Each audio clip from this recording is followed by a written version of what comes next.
এটি কিন্তু সেই 80 টাকার গাড়ি। 1100 কবরের মাঝখানে কিন্তু আমরা দাঁড়িয়ে আছি। এটা हमारे सबसे मेन मंदिर श्री श्री रघुनाथ देव मंदिर राम सीता मंदिर। এটা ভাবলেই গায়ে কাঁটা দেয়। দেখুন এই জায়গাটা সেই বিশ্বাসঘাতকতার স্মৃতি বহন করে এখনো চলছে। এখানে দুটি পিতলের রথ ও একটি রূপার রথ আছে। 350 বছরের কাঠ।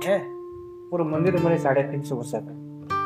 বড় পাঁচিল দিয়ে ঘেরা রয়েছে, এখানে কিন্তু আমরা ভেতরে ঢুকতে পারবো না। তার পাশেই আছে রূপার কাজ করা আসন। আগে এখানে হতো কুস্তি, তাই বলি নসিপুর আখড়া। এটা হচ্ছে রাজস্থানী লণ্ঠন। এখানে আরো রয়েছে অনেক বড় বড় বাসনপত্র, পুরো আমার এই বুক সমান।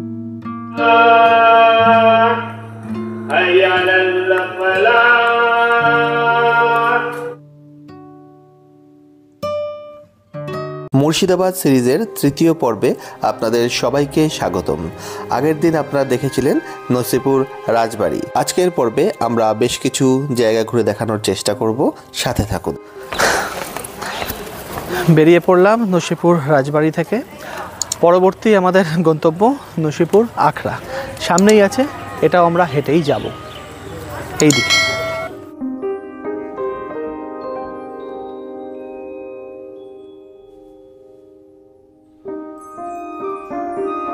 সামনেই দেখতে পাচ্ছেন আমরা নসিপুর রাজবাড়ি থেকে চলে আসলাম নসিপুর আখড়াতে।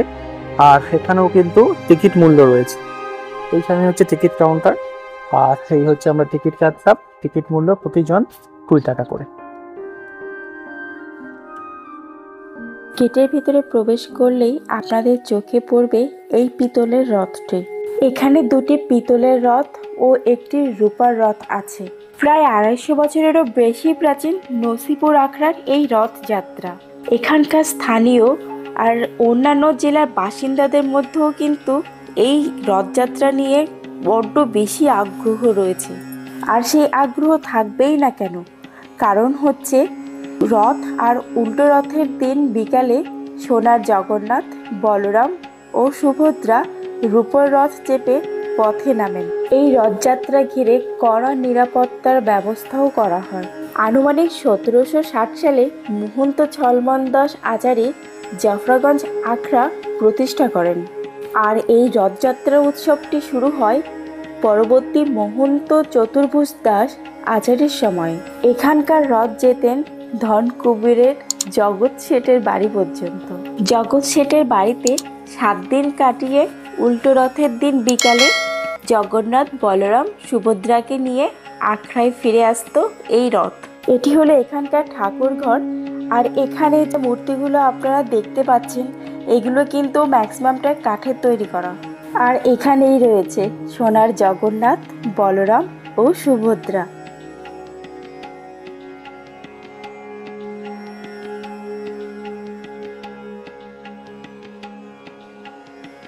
কাটে শাল কাঠ, তখন দিনে কাঠ 350 বছর কাঠ। 350 বছরের কাঠ। পুরো মন্দির মানে 350 বছর। এগুলো সব কাঠের পুতুল। और এখানে हमारे झूलन হয়, রাস হয়, এখানে বাবুরা কীর্তন এখানে হয়। और आगे এখানে হতো কুস্তি, তাই বলি নসিপুর আখড়া। এখানে কুস্তি তো আগে উপরে মেয়ে দেখতো, নিচে ছেলে দেখতো তখন আগে। और তখন हमारे झूलों में पानी मिला থাকে, বাবুলাল কীর্তন। और তখন আগে এখানে পাশা খেলতো আগে, গোটি জায়গা সাইডে পাশা এখানে। और এটা हमारे सबसे मेन मंदिर श्री श्री रघुनाथ देव मंदिर राम सीता मंदिर। रूपो सिंहासन रूपो ध्वजा और सिंहासन मूर्ति हमारे 3 खान मूर्ति सोने ठाकुर। सबसे लाल कपड़े से रामचंद्र जी, लखन जी, सीता जी। और दांडी राधा कृष्ण कौष्टी पत्र और बांदी राधा कृष्ण कौष्टी पत्र। नीचे जय जगन्नाथ, गोपाल, नारायण शिला, हनुमान। এটা বলে রাম সীতা মন্দির। এখন যে রাধাকৃষ্ণের মূর্তি দেখতে পাচ্ছেন মিডিলে আছে, এটি কিন্তু সোনার মূর্তি। আর এটা মন্দির প্রতিষ্ঠা हमारे বাংলা তারিখ 1168। और তখন আগে নবাবে শাসন করতো আগে। তখন আগে নবাব এখানে দান করলো 350 বিঘা জমিন।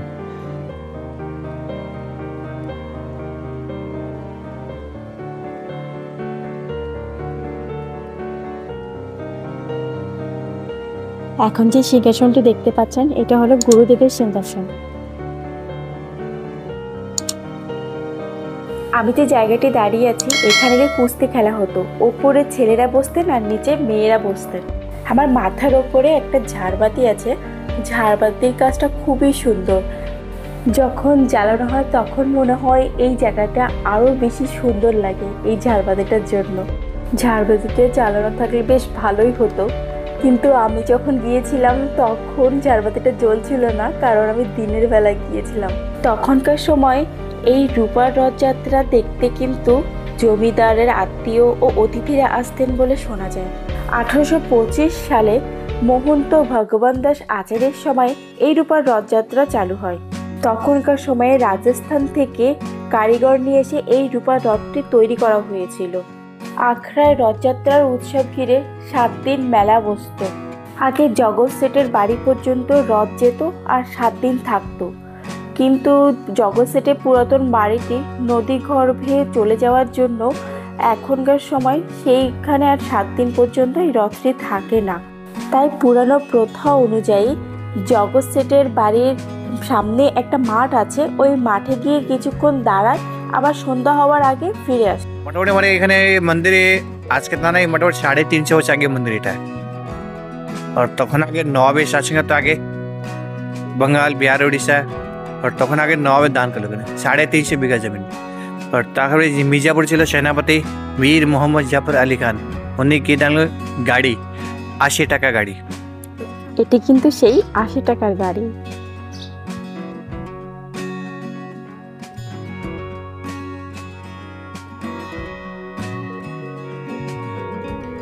জগন্নাথ দেবের রথযাত্রা কিন্তু এখানে খুব ধুমধাম করে হয়। রথের 5 দিন আগে শুরু হয় রূপার রথটি ধোয়া মোছা ও পরিষ্কার করে তোলার পালা। চাকা লাগানো লোহার পাটাতনের উপরে প্রায় 10 ফুট উচ্চতার রূপার রথটি বসানো থাকে। এখন দেখতে পাচ্ছেন কাঠের তৈরি করা রথ। এই বিল্ডিংটি হলো সংগ্রহশালা বিল্ডিং। দেখি সংগ্রহশালার ভিতরে কি কি আছে। এটি সংগ্রহশালার প্রথম ঘর, আর এই ঘরের ভিতরে রয়েছে তখনকার সময় ব্যবহৃত কাঠের তৈরি চেয়ার আর কেরোসিনের ফ্যান। এটি সংগ্রহশালার দ্বিতীয় ঘর, আর এই ঘরের ভিতরে এই খাটটি ডিজাইন করা বেশ ভালোই লাগছিল আমার দেখতে। আর তার পাশেই কিন্তু আছে একটা রঙিন জানলা। আচ্ছা, আমাকে এখানে ভিডিও করার পারমিশন দিয়েছেন, সেই জন্যই কিন্তু আমি ভিডিও করছি, তাই তো।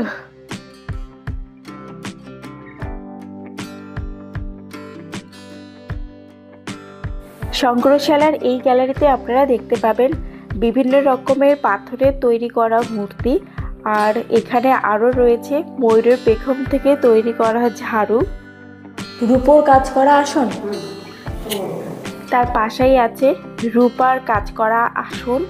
আপনারা কি এর আগে কখনো রূপার আসন দেখেছেন? যদি দেখে থাকেন তাহলে কিন্তু অবশ্যই কমেন্ট সেকশনে জানাবেন। এখন যেটা দেখতে পাচ্ছেন এটা কিন্তু হাত পাখা। এটি হলো আগের দিক তৈরি মুদ্রা সংগ্রহশালা। যাক, সৌভাগ্য হলো, কারণ আগের দিন তৈরি এতগুলো কয়েন আমি কখনো দেখিনি। তো এখানে বিভিন্ন রকমের কয়েন আছে, তো আমার বেশ ভালোই লেগেছে, কারণ আগেরদের কয়েনগুলো কেমন হতো, টাকা পয়সাগুলো, সেগুলো তো কখনো চোখে দেখিনি, তো এখানে বাস্তবে দেখতে পারলাম।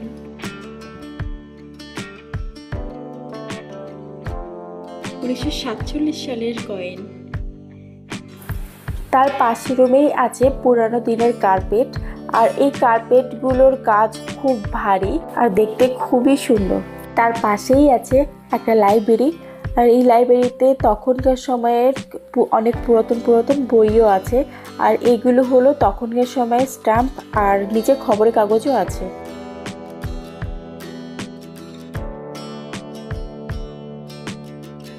এখানে আপনারা দেখতেই পাচ্ছেন বিভিন্ন দেশের ব্যাচ। এটি তখনকার সময় ব্যবহৃত তলোয়ার। এখানে আছে রাম সীতা লক্ষ্মণের খোদাইকৃত মূর্তি।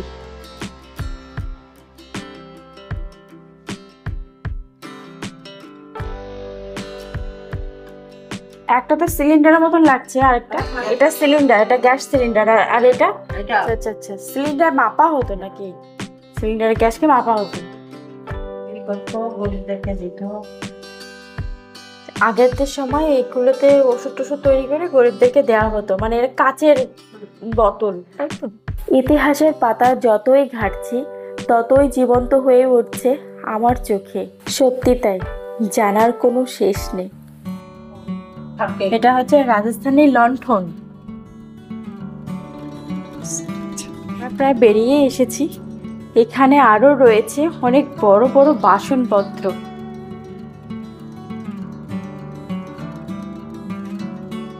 এখানে কিন্তু আগে গরিবদের রান্না করে খাওয়ানো হতো, সেই সব বাসনপত্র অনেক বড় বড় বড় বড়, মানে দেখুন এই যে আমি পুরো আমার এই বুক সমান। এই কড়াইটা বিশাল বড়। এখানে আনুমানিক কতজনের রান্না হতো এই যে এই কড়াইগুলোতে?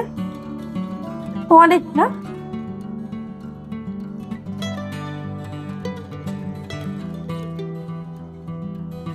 এখানে কিন্তু আরো আছে অনেক বড় বড় বাসনপত্র। এখানে প্রতিদিন অনেক মানুষ আসে না দেখুন? শনি রবিবারে বেশি আছে। রথযাত্রার সময় রূপার রথে জগন্নাথ, সুভদ্রা, বলরাম ঠাকুরকে দেখার জন্য কিন্তু মানুষের অধীর আগ্রহে বসে থাকে, আর প্রচুর ভিড় হয় এখানে। রথযাত্রা মানেই নসিপুর আখড়া। এই সঙ্গে মহন্ত রাঘব দাস আচার্য দাবি করেন রাজ্যের মধ্যে একমাত্র জাফরগঞ্জে আখড়াতেই রূপার রথ রয়েছে। আমরা কিছুক্ষণ আগে দেখে আসলাম নসিপুর আখড়া। আখড়া থেকে জাস্ট একটু বেরিয়ে আসলাম, আর আখড়ার বাইরেই দেখতে পাচ্ছি জাফরাগঞ্জ কালীবাড়ি। এই রাস্তা দিয়ে আমরা এখন হেঁটে হেঁটে যাব, আর তার পরবর্তী যে ডেস্টিনেশন সেখানে যাওয়ার চেষ্টা করব। রাস্তা দিয়ে আমরা এখন হেঁটে হেঁটে যাচ্ছি। দেখুন কত আম গাছ, রীতিমতো ভালো পিকনিক বনভোজন কিন্তু করা যায়। গাছগুলো অনেক বছরের পুরাতন, এই জন্য মোটা মোটা গাছ। আমাদের মতো মোটা না।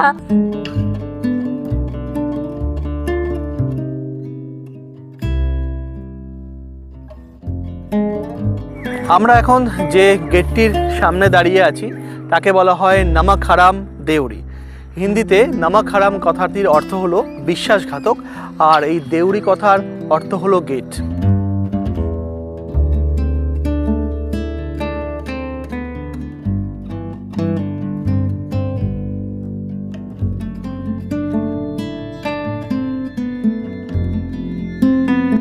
দেখুন ওপরে লেখা রয়েছে প্রাইভেট প্রপার্টি, প্রবেশ নিষেধ। এখানে কিন্তু সাধারণ পর্যটকের জন্য ভেতরে প্রবেশ নিষেধ রয়েছে।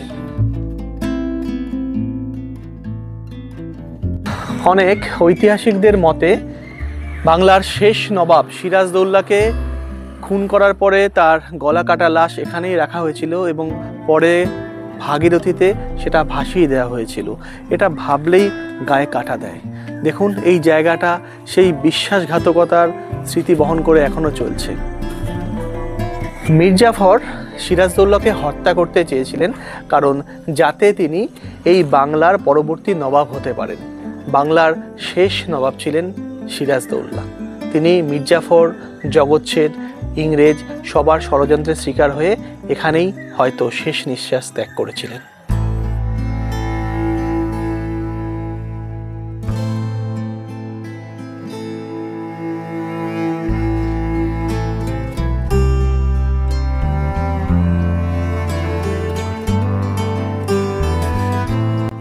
বড় পাঁচিল দিয়ে ঘেরা রয়েছে, এখানে কিন্তু আমরা ভেতরে ঢুকতে পারবো না, বাইরে থেকে দেখেই আমরা ব্যাক করব। এখানে লেখা রয়েছে residence and Imambara of late Nawab Syed Mohammad Jafar Ali Khan. Imambara opens only on Thursday. 9:30 থেকে সকাল 9:30 থেকে সন্ধ্যে 6টা পর্যন্ত খোলা থাকে। এই যে এই হচ্ছে ইমামবাড়া।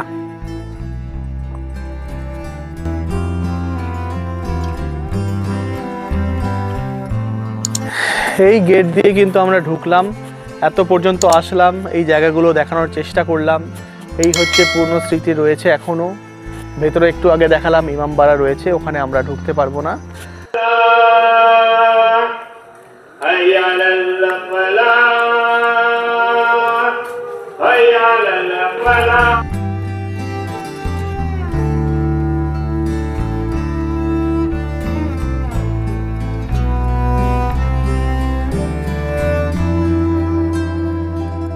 আমরা নবাব মীর জাফরের পারিবারিক এবং ঐতিহাসিক 1100 কবরস্থানে আসলাম। আর এখানে টিকিট রয়েছে, টিকিট মূল্য হচ্ছে 10 টাকা জনপ্রতি। সন্ধ্যে 6টা অবধি এটা খোলা থাকে।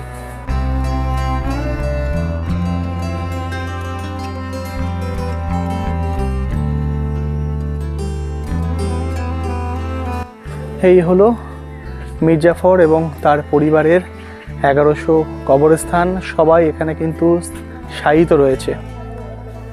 জাফরাগঞ্জ কবরস্থানটি নিজামত ফোর্ট ক্যাম্পাসের প্রায় আধ মাইল উত্তরে এবং নমক হারাম দেউরির ক্যাম্পাসের অভ্যন্তরে 3.51 একর জায়গা জুড়ে অবস্থিত। জাফরাগঞ্জ কবরস্থানে বাংলার নবাব পরিবারের সদস্যের কবর রয়েছে। এখানে নবাব নাজিম হুমায়ুন জাহ, তার স্ত্রী উমদাদ উন নিসা বেগম, আমির উন নিয়া দুলহান বেগম, সুলতানা ঘেতিয়ারা বেগম এবং রইসুন্নিসা বেগমেরও কবর রয়েছে। কথিত আছে যে আগে এই কবরস্থানে একটি কিচেন গার্ডেনও ছিল, যা শাহ খানম বেগম অর্থাৎ মীর জাফরের স্ত্রী এবং আলিবর্দী খানের বোন খুবই পছন্দ করতেন। আপনারা এখানে গাইড নিলে এই কবর সম্পর্কে আরও বিশদভাবে জানতে পারবেন। আমরা যেটা জানতে পারলাম, এখানে নবাব নাজিবুল্লাহ জাহ, তার স্ত্রী নাজিব উন্নিসা বেগম, মীর জাফর এবং তার স্ত্রী শাহ খানম বেগম, বাব্বু বেগম, মুন্নি বেগম, নবাব নাজিব মোবারক উদ্দৌলা, তার স্ত্রী ফয়েজ উন্নিসা বেগম, সৈয়দ আহমেদ নাজাফি যিনি ছিলেন মীর জাফরের পিতা, মোহাম্মদ আলী খান মীর জাফরের ভাই, বহু বেগম, বাবর আলী, মেহেরলেখা বেগম, ইসমাইল আলী খান এবং মীর জাফরের জামাতা আশরাফ আলী খানের কবরসহ আরও অনেক মানুষের কবর এখানে রয়েছে।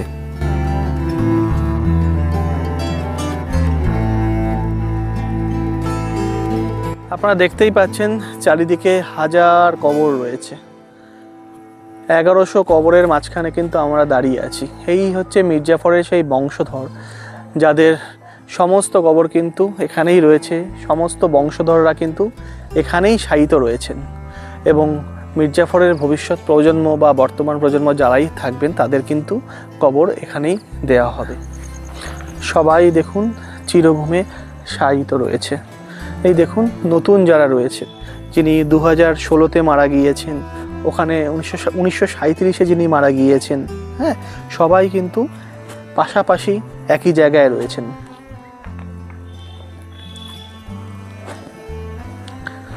মোহাম্মদ জাফর আলী খান যিনি 2001-এ গত হয়েছিলেন, এখানেই রয়েছেন। জায়গাটা শুধু দেখুন, এই দিকে দেখুন কত কবর, দেখুন জায়গাটা কত কবর রয়েছে পরপর পরপর। এবং এইখানটা একটু যদি দেখেন, সামনে আরেকটা হয়তো খুব রিসেন্টলি কেউ গত হয়েছেন, তার একটা কবরের মাটি এখানে রয়েছে। হ্যাঁ, সেখানটায় কিন্তু এখনও বাউন্ডারি দেওয়া হয়নি। এখানে একটা কবর, এখানে আরেকটা কবর রয়েছে, পরপর পরপর সমস্ত কবর এখানেই দেখতে পাবেন। এখানে কবর রয়েছে, এখানে কবর রয়েছে, ভেতরে কবর রয়েছে, এদিকটায়। হ্যাঁ, হয়তো কেউ রিসেন্ট কেউ মারা গিয়েছেন। এই যে ইয়ে রয়েছে, এর ভেতরেও কিন্তু কবর রয়েছে। ঠিকমতো নাম না লেখা থাকার জন্য আমরা বুঝতে পারছি না। তো এখানেও কিন্তু দেখতে পাচ্ছি বড় বড় 3টে কবর রয়েছে, হয়তো অনেক বছরেরই পুরনো।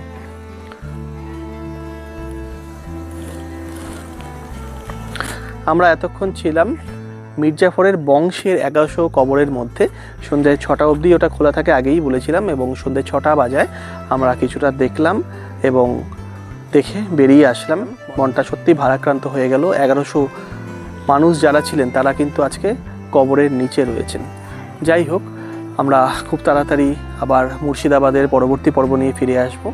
ততদিন আপনারা ভালো থাকবেন, সুস্থ থাকবেন, আর আমাদের চ্যানেলকে সাবস্ক্রাইব করবেন। ভিডিওটি ভালো লাগলে লাইক অবশ্যই করতে ভুলবেন না। বাই।